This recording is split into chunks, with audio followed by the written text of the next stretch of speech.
Então, irmãos queridos, vamos à palavra de hoje. Abra a sua Bíblia em Carta de Paulo aos Gálatas. Nós estamos naquela série de meditação da Carta de Paulo aos Gálatas. Vamos ler hoje do verso 16 até o verso 21. Gálatas, capítulo 5, versos 16 a 21. Acompanhe a leitura direitinho e vamos lá. Verso 16.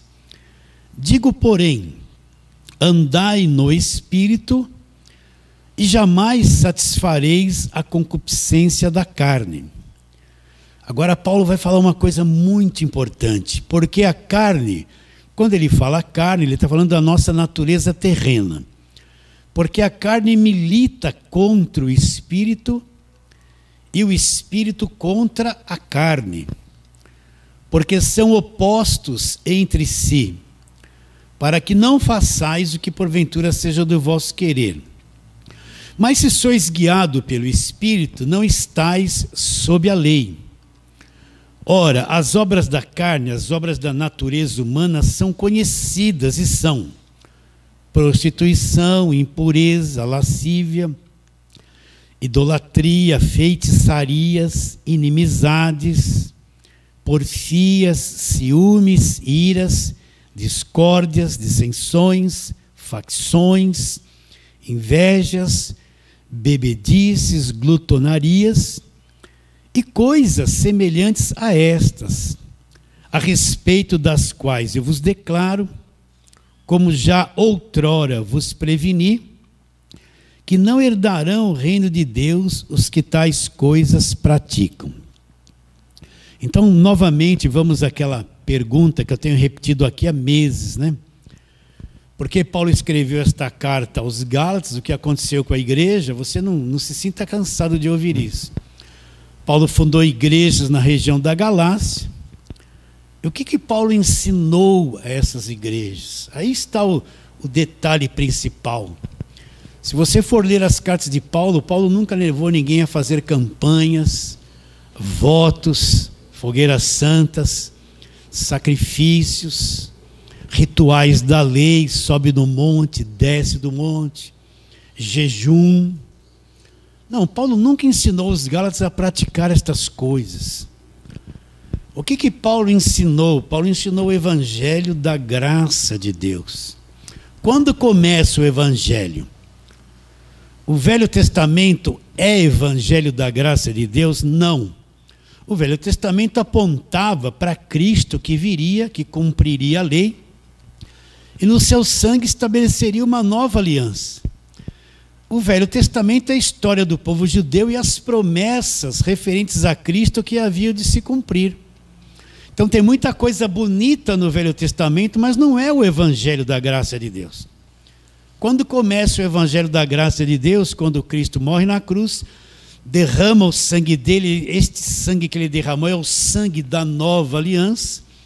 Começa-se a nova aliança no sangue de Jesus, a velha aliança é encerrada. E daí para frente é que o evangelho da graça de Deus vai ser revelado principalmente ao apóstolo Paulo.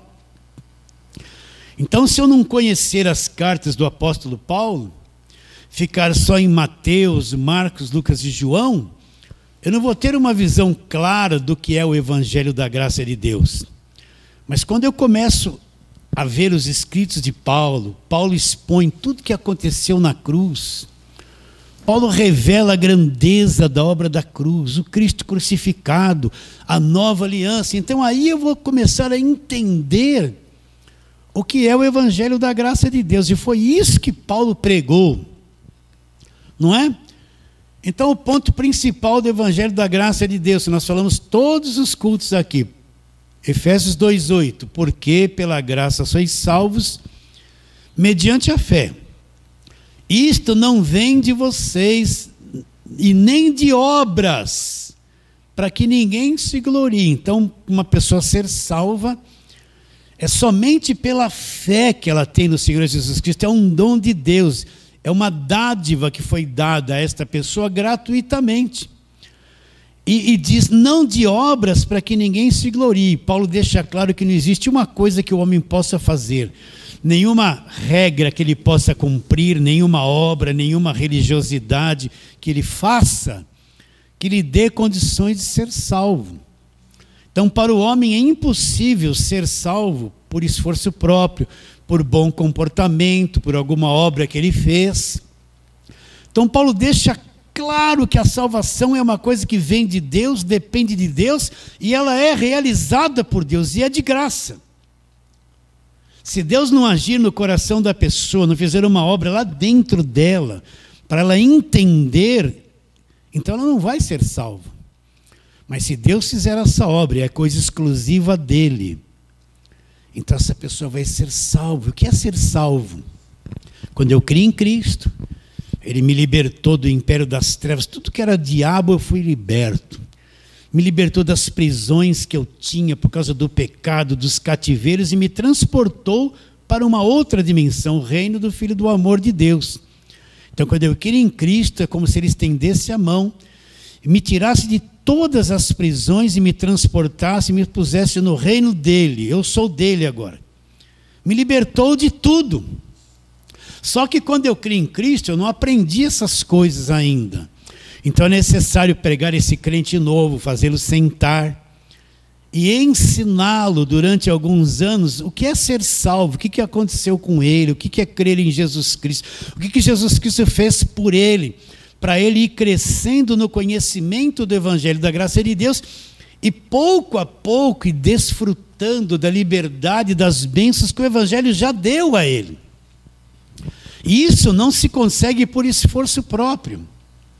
Não consegue porque ele pagou algum preço, ou deu algum dinheiro, ou se comportou bem. Não, isso aí não serve para Deus. O que serve é quando a pessoa crê e recebe a graça de Deus e ela é salva. Cristo executou a minha salvação.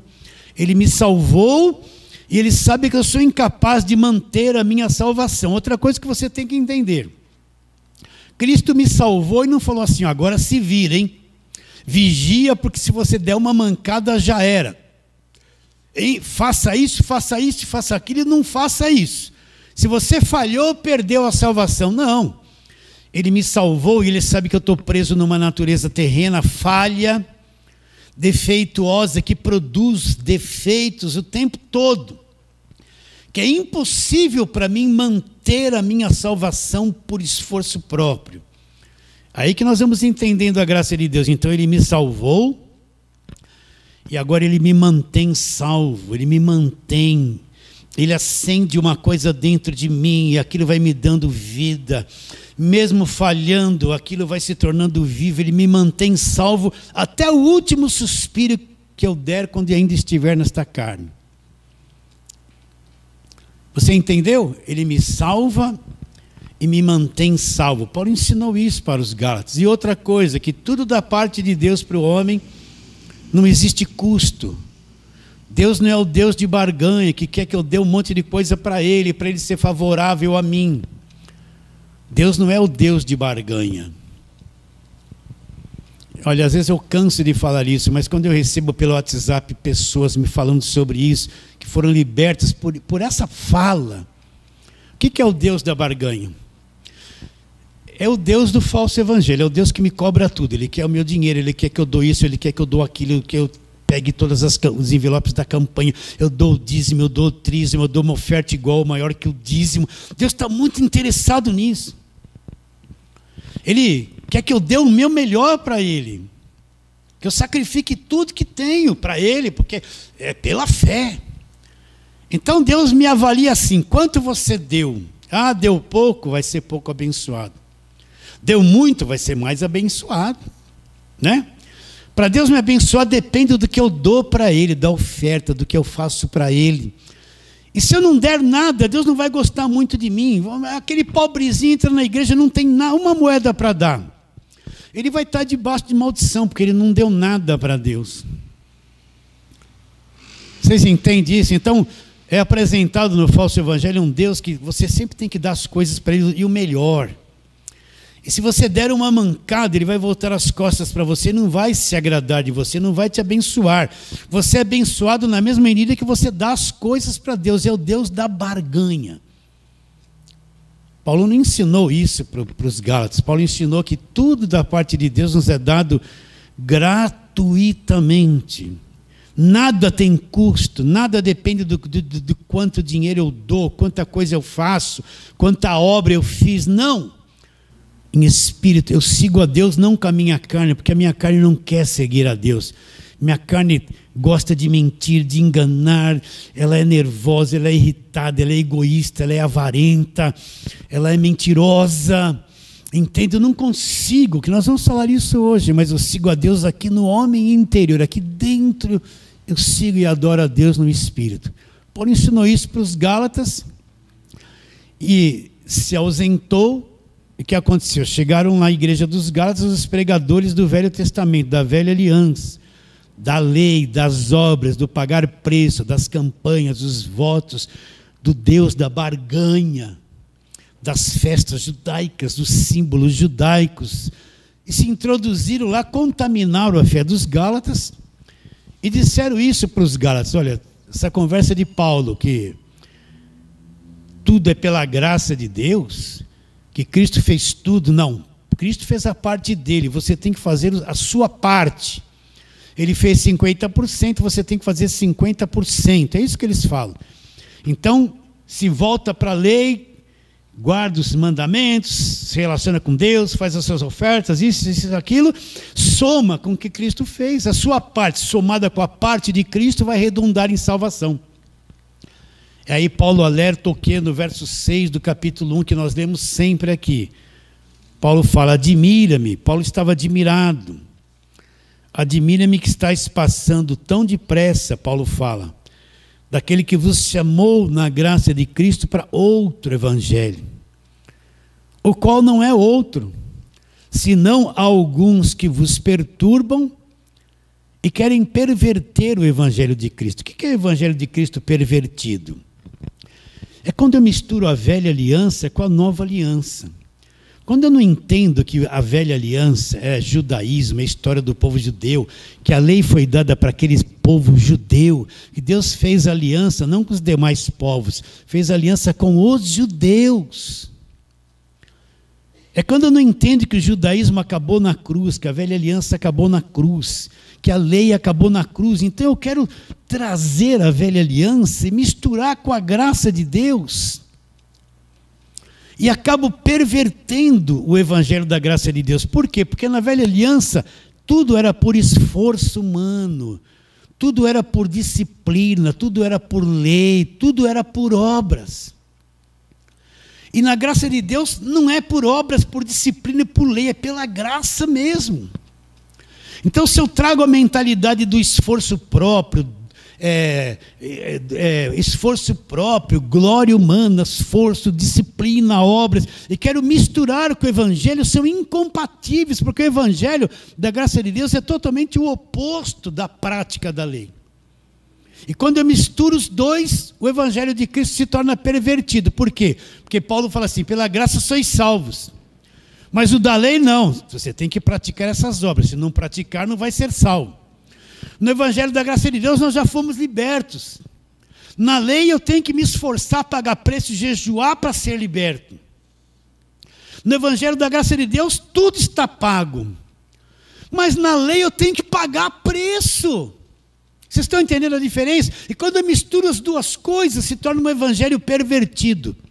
A pureza do evangelho da graça de Deus se torna uma coisa pervertida. Então, no fim, eu fico mais praticando lei do que o evangelho da graça de Deus. Eu fico confuso.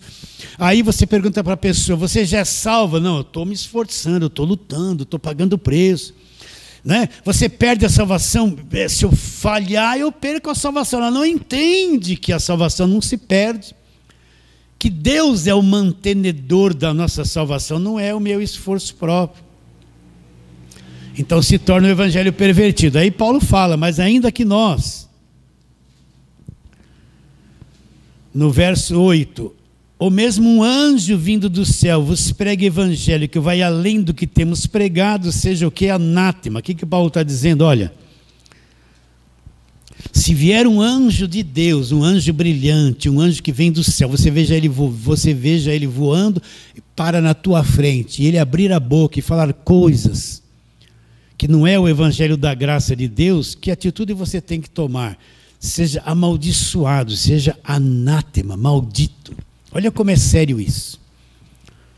Você entende que isso é sério? Olha, Paulo, por que Paulo usa a expressão um anjo vindo do céu? Porque para o ser humano ver um anjo vindo do céu, ele vai ficar desnorteado, é Deus. Nossa, que tive uma visão de um anjo, ele vai ficar estarrecido. Mas ele falou, se esse anjo vier falar coisas que vão além do evangelho da graça de Deus, ainda que ele seja um anjo do céu, não tem que ser aceito, tem que ser o quê? Amaldiçoado. Você entende isso? Então hoje nós vemos uma igreja, desculpa eu falar isso, uma igreja que se diz evangélica, afundada na política, afundada na exploração financeira, afundada na velha aliança, pondo isso na cabeça das pessoas. Você vê um monte de liderança que está na televisão explorando o povo, ficaram ricos. E não pregam o evangelho da graça de Deus. Eles levam as pessoas para o Velho Testamento e as mantêm nas obras, nos sacrifícios, nas campanhas, nos votos, naquelas obrigações todas da velha aliança. Você entende o que eu estou dizendo? Percebe isso juntamente comigo?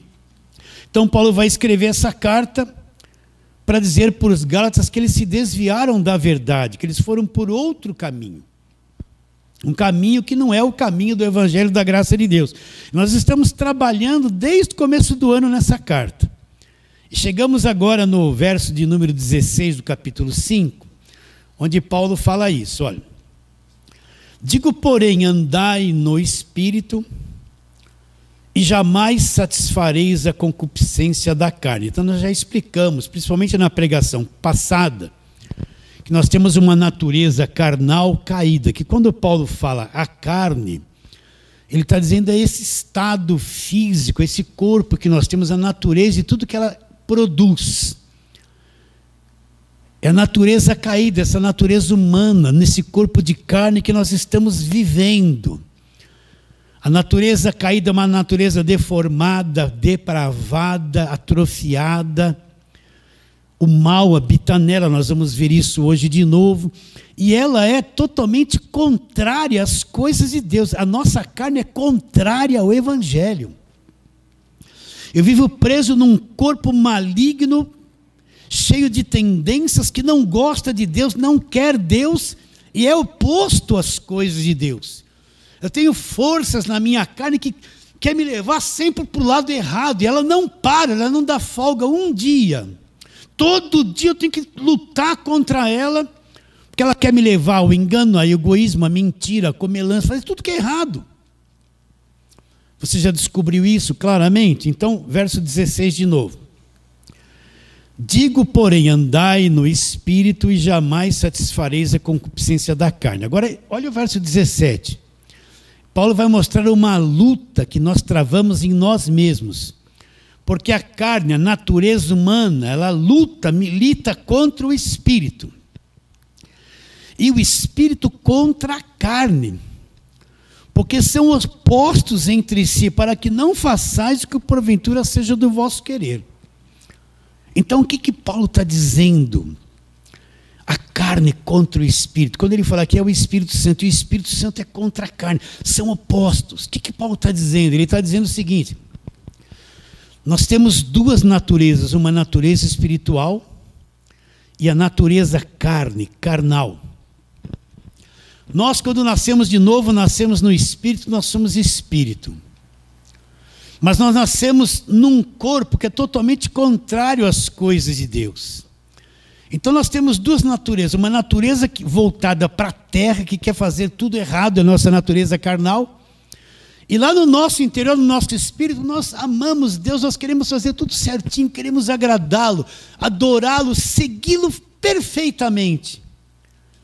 Mas eu estou preso numa natureza terrena imperfeita, que não consegue fazer tudo o que Deus quer que eu faça. Você já chegou à conclusão que você não consegue ser um crente perfeito como tem que ser? Você já descobriu isso ou você acha que é um pouquinho bom? Você descobriu que você chega de manhã e fala assim, ó, olha, hoje eu vou tratar todo mundo bem, eu vou ser paciente, eu não vou cobiçar. A mulher fala assim, olha, essa manhã eu vou ter paciência com meu marido. O marido fala, esse dia eu vou ser paciente com a minha mulher. Quando chegar no serviço, eu não vou me irritar com o meu chefe. Ele faz uma programação com uma boa intenção. Ele fala, hoje eu vou viver isso. Mas quando dá meio-dia, ele não conseguiu viver isso. E a esposa saiu da cama e viu que o marido deixou o sapato de qualquer jeito, metade da meia para fora. Ela, já se irritou. E o marido olha, a esposa não fez o café na hora certa, já se começa a quebrar tudo aquilo que ele queria fazer de bom. Vocês estão entendendo? Aí chega lá no serviço, primeira coisa, o chefe cobra alguma coisa, já ficou virado com raiva do chefe, não conseguiu tratar bem. E quando dá meio-dia, nós nos irritamos, nós pensamos coisas erradas, nós sentimos coisas erradas, deu vontade de cobiçar, e você vê, você fala, mas meu Deus, cedinho, quando eu acordei, eu tinha um propósito no meu homem interior, de fazer tudo direitinho, mas logo nas primeiras horas eu já quebrei tudo isso, eu não consegui, eu falhei, eu errei, e quando chega a tarde, então, você faz uma soma, só para você entender isso. O que eu fiz de certinho, o que eu fiz que eu queria fazer de manhã, pelo homem interior, e à tarde, nossa, eu errei tanto, eu falhei, eu não consegui ser aquilo que eu propus logo quando eu abri os olhos, de tratar todo mundo bem, de amar. Então você percebe que você tem duas forças, um homem interior, que quer fazer a coisa certa, quer amar, quer ser sincero, quer seguir a Deus em perfeição, mas ele não consegue, por quê? Porque ele está preso numa natureza que é totalmente ao contrário a Deus, uma natureza que quer fazer errado, que se irrita, que faz tudo errado. Então é um conflito do homem interior com o homem exterior. Eu tenho uma vontade dentro de mim de fazer tudo certinho, mas tem uma carne que leva as minhas emoções para as coisas erradas e eu acabo fazendo tudo errado. É duas forças, você percebe? Só quem nasceu de novo é quem entende isso. Quem não nasceu de novo está só na carne ainda. Então por isso que essa santidade de eu preciso reprimir meu corpo, não posso pôr essa roupa, eu não posso fazer aquilo, eu não posso comer aquilo, aquele monte de regra para tentar segurar a carne, que não consegue, acaba falhando. É uma santidade na base da amarra, da lei que nunca consegue ser cumprida. Por isso quem que vive debaixo de lei vive no inferno, a mente dele é um conflito. Então olha lá, o espírito milita contra a carne. E a carne milita contra o espírito, são opostos. Então você vai encontrar como se você fosse dois. Olha, isso é evangelho. Quem não aprendeu isso vai sofrer muito. Vai achar que tudo é demônio, conforme nós vamos falar daqui a pouco. Então é como se você fosse dois. Lá dentro, quer ver? Eu quero ler aqui, ó. Vamos para Romanos, capítulo de número 7. Onde Paulo explica isso direitinho. Vamos ler só um verso por enquanto. Verso 22 de Romanos 7. Abra lá e vamos ler juntos. Romanos 7, verso 22 e 23. Olha lá o que Paulo fala. Porque no tocante ao homem interior, olha aí, ó, o homem interior, lá no espírito onde nós queremos fazer tudo certinho. Eu tenho prazer na lei de Deus, nós temos prazer na palavra de Deus, nós queremos fazer tudo certo. Mas olha o que acontece. Mas vejo nos meus membros, na minha carne, outra lei, que guerreia contra a lei da minha mente, lá no meu espírito, guerreia, e me faz prisioneiro da lei do pecado que está onde? Nos meus membros. Então o que Paulo está dizendo? No meu homem interior, onde eu nasci de novo, onde eu sou salvo, onde eu sou espírito, eu tenho prazer na lei de Deus. Ai, como é bom o evangelho na lei de Deus, como é bom amar, ter equilíbrio, ter sabedoria, ter controle próprio, é a melhor coisa. Mas vejo na minha carne outra força que quer desobedecer tudo aquilo que o meu homem interior quer fazer. Ele é avarento, ele é irritado, ele é briguento, ele julga as pessoas, ele vê a vizinha saindo, a irmã está assim na janela, vê a vizinha saindo, olha, ela pensa, lá vai essa mulher chata. Mas lá dentro eu não quero falar isso, eu quero, em vez de eu falar assim, vai abençoada, mas como eu conheço ela, minha vizinha, ela me irrita em algumas coisas, a minha carne na hora vai falar, lá vai a mulher chata. Não vai falar isso? Na hora, eu não quero ser assim. Eu não quero mais isso, eu odeio essa coisa. Mas a minha carne, ela é conflitante com o meu homem interior. Agora, qual a pergunta? Por que o homem não é salvo por obras? Porque a carne dele é ruim. Ele não consegue produzir uma obra que dê condições de ele ser salvo. Ele é contaminado. E até o amor dele que ele tem na carne é um amor defeituoso, contaminado. É mais egoísmo do que amor. É um amor que só ama se fizer bem para ele fazer as coisas que ele quer. Se não fizer bem para ele e como ele quer, ele não vai amar. É um amor deficiente. Por isso que o homem não é salvo por obras, porque a carne não consegue produzir uma obra válida para a salvação. Por isso que Cristo nos salva pela graça. Então você já detectou essas duas pessoas em você ou não? Você está entendendo o que eu estou dizendo? Não é? Agora a carne tem uma sutileza. Ela acha que sempre que o outro é errado, nunca é você. Ela é sutil. Sempre você está certo. Difícil pedir perdão. Difícil reconhecer, olha, eu estou errado. Não, mas eu estou com a razão, porque sempre você está com a razão. Como a carne é maligna. Então, o Espírito luta. O que está dentro de nós luta contra essa natureza terrena. E a natureza terrena é oposta às coisas do Espírito que habita em nós. Então nós vivemos num conflito. É por isso que quem está debaixo da igreja de lei é posto tanta coisa na cabeça dele. Você tem que fazer aquilo, você tem que fazer isso, você tem que encher ele de afazeres. Agora você não pode, não pode, não pode, não pode. É tanta coisa que ele tem que fazer e tanta coisa que ele não pode, ele fica tão perdido que ele falha nas coisas que ele é obrigado a fazer. E quando ele falha e faz aquilo que era obrigado, que ele não podia fazer, perdia a salvação. Deus está longe de mim. Né? Deus não me ama, não. Aí ele se torna aquele crente exterior. Chega lá na igreja, oh, aleluia, glória a Deus. Mas fora ele faz um monte de coisa errada e esconde. Então quem está debaixo da lei, as irmãs estão tudo com aquela roupa de santo, os homens de paletó e gravata com roupa de santo, estão escondendo todos os defeitos que eles praticaram durante a semana. Estão tudo camuflado. Amém, glória a Deus, paz de Deus, paz do Senhor, aleluia, só vitória, oh, vai na bênção, vai na bênção. Mas durante a semana negaram tudo. Mulher brigou com o marido brigou com a mulher, filhos desobedeceram. Um desacordo entre eles, um conflito, um monte de coisa. Sim ou não? Mas chega no culto um monte de hipócrita. Aleluia! Né? Vocês estão entendendo? Falharam a semana inteira, mas ali no culto estão tudo com a roupa de santo, santo por fora. Tudo escondendo os efeitos e o erro. Por isso que nós, Evangelho da Graça de Deus, não precisamos esconder nada. Os nossos defeitos vão aparecer. Ninguém é melhor que ninguém.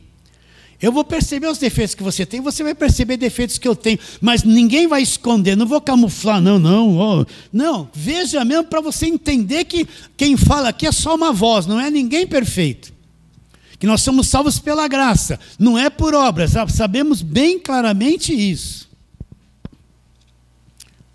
Estamos em Romanos, aí Paulo vai descrever isso que nós temos falado. Olha lá, Romanos capítulo 7, onde nós estamos. Vamos ler o verso 14, olha lá. Verso 14. Porque bem sabemos que a lei é espiritual. E o que eu sou? Olha lá. Eu, todavia, sou carnal, vendido à escravidão do pecado. Então Paulo está dizendo, olha, a lei é espiritual, mas eu tenho uma natureza carnal, eu estou vendido a uma situação errada. Aí ele começa a descrever o comportamento, o conflito que ele tinha. Olha lá. Porque nem mesmo compreendo meu próprio modo de agir, pois não faço o que prefiro, e sim o que detesto. Então Paulo acordava de manhã e falava assim: hoje eu vou amar todo mundo, ser paciente. Isso que ele preferia fazer. Mas ele não conseguia cumprir isso o dia inteiro. Ele fazia o que não preferia. Não amava, se irritava, brigava. Eu não compreendo essa coisa que eu estou vivendo. Eu sou de Deus, eu amo a Deus, quero fazer tudo certinho, mas a minha natureza me leva a fazer tudo de errado. Como é que é isso? Que conflito é esse que eu estou vivendo? É isso que nos leva a ser paciente com as pessoas.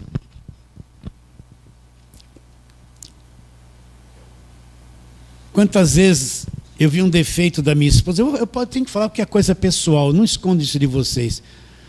E no passado eu pensava assim: minha esposa tem esse defeito.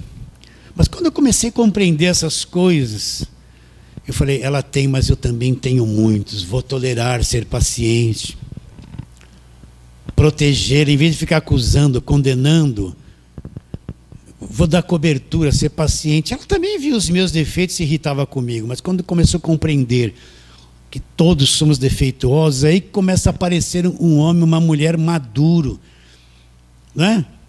Eu também olhava, quando eu via alguém só com os olhos, lá vem esse chato. A gente mata as pessoas só na cabeça, né? Não é? Vem essa pessoa chata, esse parente chato, chegou e trouxe essa criança pequena, vai mexer tudo na minha estante. Eu que drose. Já ficava assim por dentro: oh, que bom que você veio. E aqui por dentro quer ver que ela vai pegar aquele negócio. Olha, meu celular está aí na estante, quer ver essa criança está agitada, ela vai pegar. Você está conversando, mas por dentro está com raiva ali. Mas está tudo camuflado. É assim que a vida começa a mudar, quando você começa a compreender, quando você vê o erro das pessoas, fala assim: sabe por que ele fez isso? Porque ele é igual a mim. Ele tem a mesma natureza que eu sou igual a ele, eu não sou melhor que ele. Eu estou vendo ele agora, mas daqui a pouco eu vou fazer outra coisa aqui, que eu sou igual ou pior a ele. Alguns são fortes em certos aspectos da personalidade, enquanto outros são fracos. Mas esses fracos são fortes em certos aspectos da personalidade deles, onde nós temos fraqueza. Então é um desequilíbrio total. Então, quando a gente começa a ser paciente com as pessoas, ser tolerante, porque eu estou entendendo, ele também tem a mesma natureza que eu, está sujeito aos mesmos erros. É aí que a gente começa a amadurecer, em vez de condenar, criticar, julgar, eu começo a me ver nos outros. Ele faz isso, eu faço a mesma coisa, talvez até pior, só que eu acho que eu tenho razão e ele não. Isso é um trabalho difícil de assimilar e de aceitar. Então Paulo está dizendo: eu não compreendo o meu próprio modo de agir. Quando eu quero fazer o bem, eu falo e faço um monte de coisa. Eu estou em conflito. Eu quero obedecer a Deus e acabo desobedecendo. Que negócio é esse? Olha o verso. Vamos ler o 15 de novo do capítulo 7 de Romanos. Porque nem mesmo compreendo o meu próprio modo de agir, pois não faço o que prefiro, e sim o que detesto. Eu detesto ficar irritado. E eu fico. Aí ele fala assim: ora, se faço o que não quero, consinto com a lei que é boa. Qual lei ele está dizendo aqui? A lei dos mandamentos. Não serás mentiroso, não cobiçarás. Então a lei é boa. O problema é que a lei é dada para um cara errado como eu. Por isso que a lei teve que ser removida, porque eu não tinha condições de cumpri-la. Ora, se faço o que não quero, consinto com a lei que é boa. Agora ele vai mostrar os dois homens aqui, ó.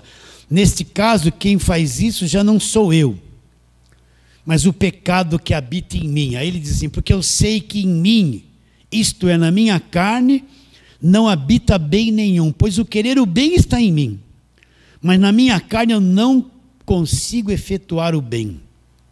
Porque se não faço o que prefiro, mas o mal que não quero, eu acabo fazendo.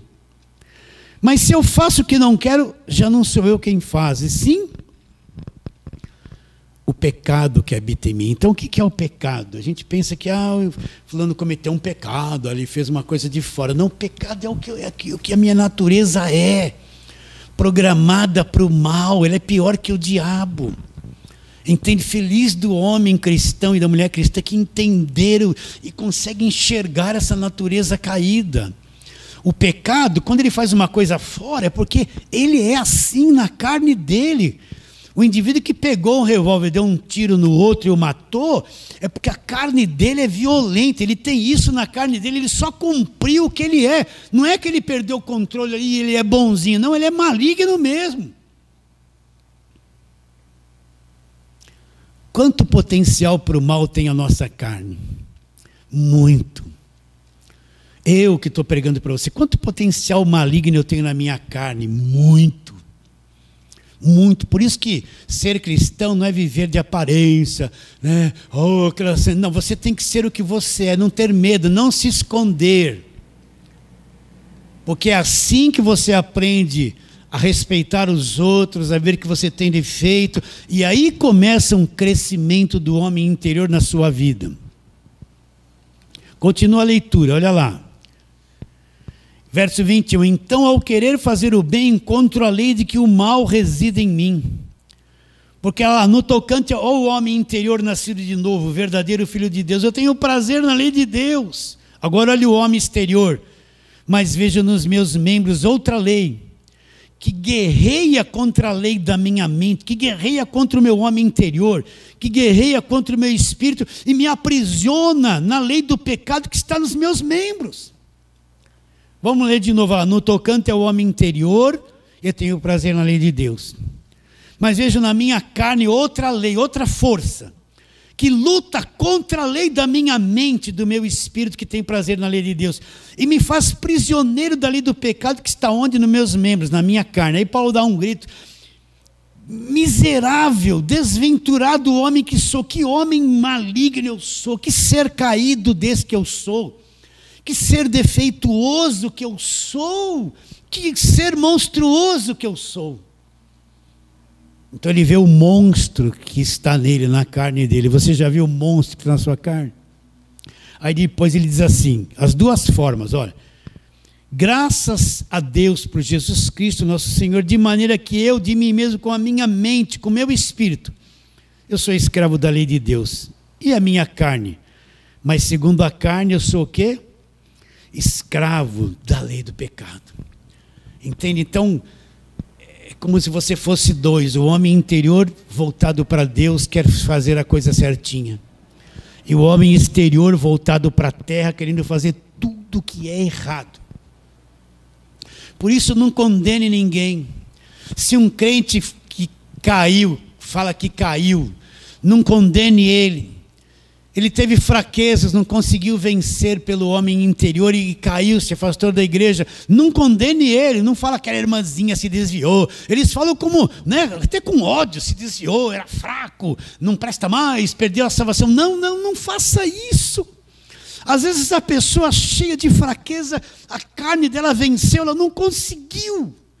E fracassou porque ela não conhece esse homem caído e a gente fica condenando e atacando pedra nas pessoas. Não julgue ninguém, não condene ninguém, não mate ninguém, não se sinta superior a ninguém, porque nós somos todos iguais numa mesma carne, numa mesma natureza.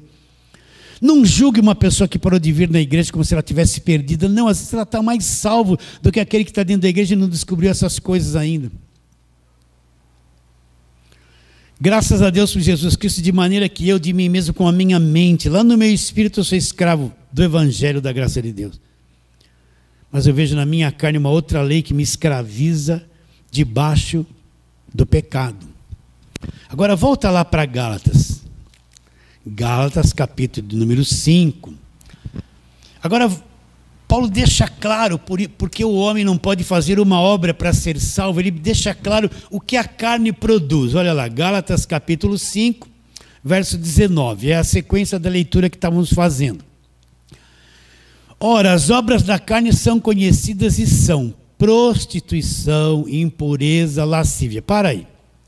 Se você está numa igreja de lei, isso aqui não é obra da carne, isso tudo virou demônio. Não é verdade? Se você está numa igreja de lei, tudo virou diabo. É o demônio da prostituição, é o demônio da lascívia, é o demônio, tudo é demônio lá. É o demônio da tristeza, é o demônio da briga, é o demônio. Não é demônio, é a própria carne que produz essas coisas, não é diabo. Mas como eles estão debaixo de lei e desconhecem essa natureza caída, Eles falam que tudo é demônio, tudo é o demônio que faz, é o demônio do adultério. O adultério está na carne da pessoa, se ela der ênfase, ela vai adulterar, não é o demônio que fez isso, é ela. A pessoa ficou irada, é o demônio da ira. Não tem demônio da ira, a ira vem da tua própria carne, da tua própria natureza. Só que no falso evangelho, tudo é culpa do diabo e tudo virou demônio. Então vamos ver aqui a lista, olha, as obras da carne são conhecidas. Prostituição, impureza, lascívia, isso é demônio? Não, isso é a tua natureza, a tua carne tem lascívia. A tua carne quer se prostituir. A tua carne é cheia de impureza. É ou não é? Você já descobriu isso? Não é um diabo que está em você, se prostitui, tem a lascívia. Não, a tua carne sente isso, é o que ela é. É o que ela produz, ela é uma produtora dessas coisas. Solta ela para você ver o que você vai fazer de loucura. Solta a sua carne. Você vai fazer tudo que é errado descontroladamente. Então, não é demônio, é a carne. Olha lá, ora, as obras da carne são conhecidas. E são prostituição, impureza, lascívia, idolatria, feitiçarias, inimizades. Então, pastor, quer dizer que o desejo de adorar ídolos, de ser idólatra, é uma coisa que a carne quer? Pode ver quantas imagens existem em cada dia, em cada cena, que a pessoa quer adorar a imagem. A carne é idólatra. Ela está cheia de idolatria, ela quer um Deus que ela veja, que ela toque, ela quer uma imagem, ela gosta disso. Olha lá, idolatria, o que é feitiçaria, né? Tudo quanto é coisa que você pode imaginar. Então nós vemos feitiçaria dentro da igreja hoje, é gente invocando o diabo dentro da igreja, gente distribuindo coisas oradas e ungidas dentro da igreja, objetos consagrados, é uma feitiçaria total. Você vai em cultos que parece um terreiro de macumba, só se invoca demônio e só se fala em demônio, todo final de culto tem que sair demônio. A carne produz tudo isso.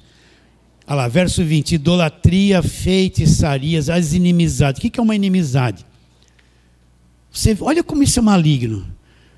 Você vê, chega uma pessoa, você conhece uma pessoa, não fui com a cara dele, já cria uma inimizade na hora. Tem algum demônio nisso? Não, é a tua carne. Tem mulher que chega uma outra lá, amiga da amiga, não vou com a cara dela, já criou uma inimizade. Não conhece nem a pessoa, não sabe o que a pessoa é. Só de ver da pessoa ter falado 2 ou 3 palavras, já criou uma inimizade. Não é isso? É um diabo? Não, é você, a tua própria carne. E aí você vê umas inimizades entre pai, mãe, parentes, famílias, uma inimizade.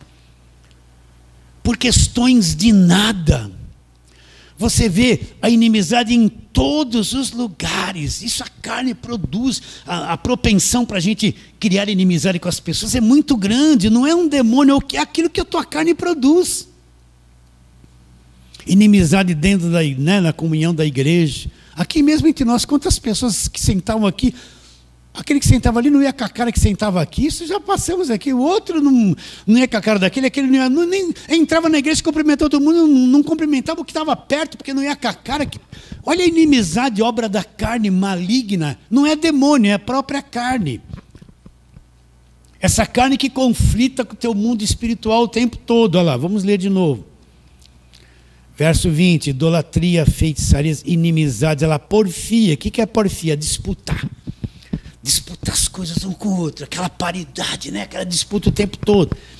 Olha lá, porfia, ciúmes, né? Que coisa louca. A mulher, olha, eu vou falar uma coisa da minha família, que era assim, a minha irmã que se casou. E ela tinha um ciúmes tão louco do meu cunhado, eu vou falar isso porque eu vivi, eu posso... que ela desconfiava do meu cunhado tudo, vivia no inferno. O meu cunhado saía para trabalhar, ela contava alguns minutinhos, saía escondida atrás dele assim, ó. Você acredita nisso? Acreditando. Aí quando ele chegava no ponto do ônibus, ela parava numa esquina, se tinha uma mulher parada no ponto do ônibus, que já estava lá antes, não tinha nada a ver com ele, porque ele parava no mesmo ponto, ela achava, olha que isso é ser louco, gente. Achava na cabeça dela que aquela mulher que ia entrar no ônibus com meu cunhado, sabe, coisa de louco isso aí. chegou a ir atrás dele lá para o centro da cidade para procurar alguma coisa. Ciúmes, né? Ciúmes entre os irmãos, ciúmes de marido e mulher, coisas doentias que imagina, coisas que não existem.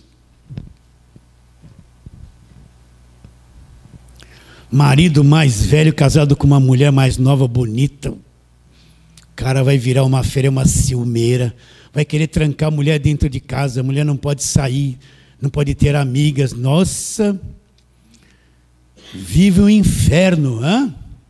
E as mulheres também, casou com um marido mais novo. O que é o ciúmes? É o que a carne produz, meus irmãos. Não é diabo, é a própria carne. Continua. As discórdias, você pode ver que a maior coisa, tudo é discórdia. É ou não é?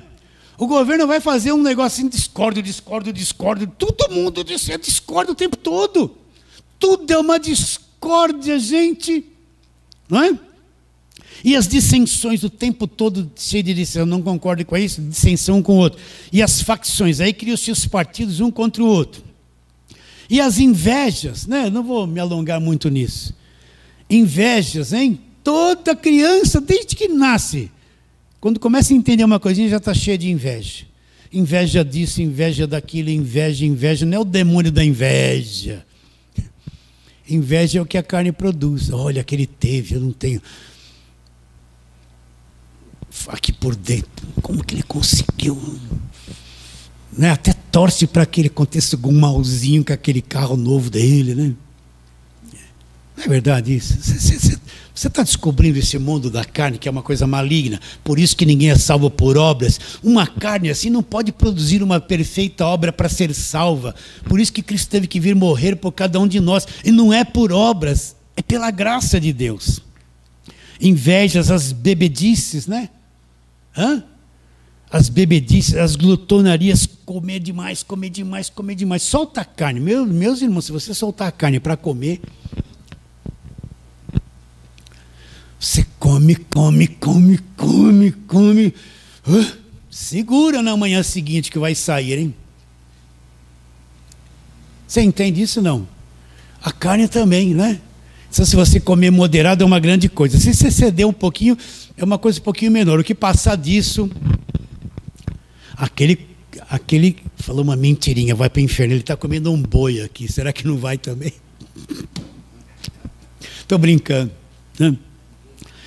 E coisas semelhantes a estas, a respeito das quais eu vos declaro, como já outrora vos preveni, não herdarão o reino de Deus os que tais coisas praticam. Então imagine, olha, na tua carne, tudo isso vive aí. Não adianta esconder. Não adianta. Tudo isso vive aí. Não vive? Então, eu tenho que ter consciência dessa luta interior, a força do homem interior contra o homem exterior, e saber que essa minha carne é uma produtora de mal, que de mim não pode sair bem nenhum. Até os melhores sentimentos que eu tenho são sentimentos contaminados, egoístas, que pensam mais em mim do que em qualquer outra coisa. E que eu não consigo manter a salvação, porque minha carne é uma produtora desta lista diariamente, quando não é uma coisa, é outra. É ou não é? Que obra, vou repetir de novo para ficar bem firmado, que obra minha carne poderia fazer que me desse condições de salvação? Jesus disse lá em Mateus, o que está na vossa lei? Não adulterarás, né? Aí Jesus vai muito a fundo e mostra a natureza humana. Ele fala assim, eu porém vos digo, se o homem olhar para uma mulher com intenção impura, na lei é cometer o ato, mas a tua natureza, se você só olhar para ela com intenção impura, já adulterou no teu coração com ela, já aconteceu. A coisa vai muito mais além do que a lei. Então é impossível para o homem. Imagine um homem que nós que se irritou, teve inveja, teve dissensão, ficou irado. Aí ele pega um dinheiro, põe no envelope, em nome de Jesus eu fazer prova com Deus. Olha que tolice, olha que tolice. Achando que aquele dinheiro que o pastor dele falou para fazer prova com Deus, vai anular toda essa natureza caída que ele praticou o dia inteiro. Então está um homenzinho querendo... E desconhece essa natureza caída. Desconhece esse monte de defeitos. Então, feliz daquele que enxergou os seus defeitos, que enxergou as suas falhas, que sabe que é incapaz de produzir uma obra boa, né? Que sabe que a salvação é pela graça, ele vai se manter humilde, não vai ser arrogante, não vai ousar querer condenar ninguém, não vai ousar querer ser melhor que ninguém, porque ele sabe que o lugar dele depende totalmente do evangelho da graça de Deus. Está bem distinto isso na sua mente, ficou bem. Então, agora qual é a grande batalha aqui? Que você precisa entender isso. O que quer ser um cristão espiritual?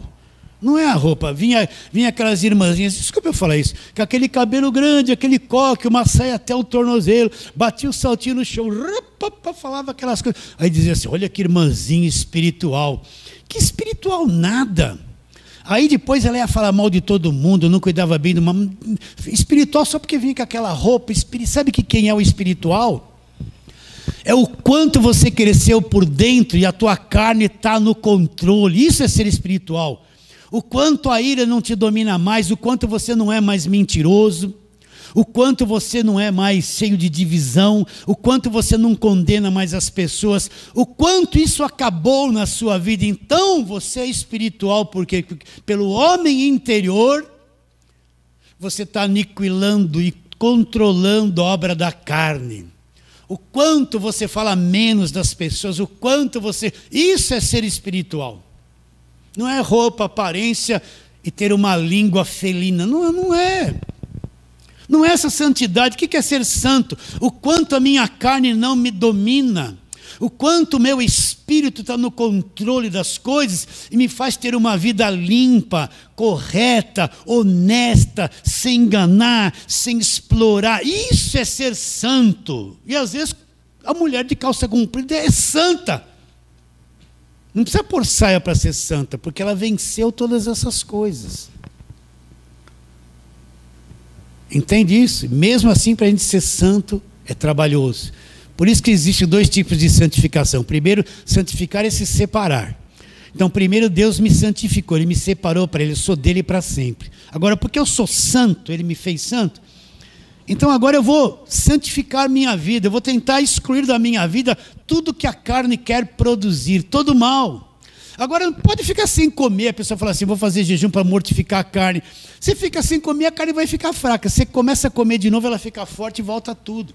É tolice fazer a carne ficar sem comer. Eu quero ver você fazer a carne não produzir as suas obras pelo homem interior no espírito, na fé, ter controle sobre tudo. Isso é ser santo e ser espiritual.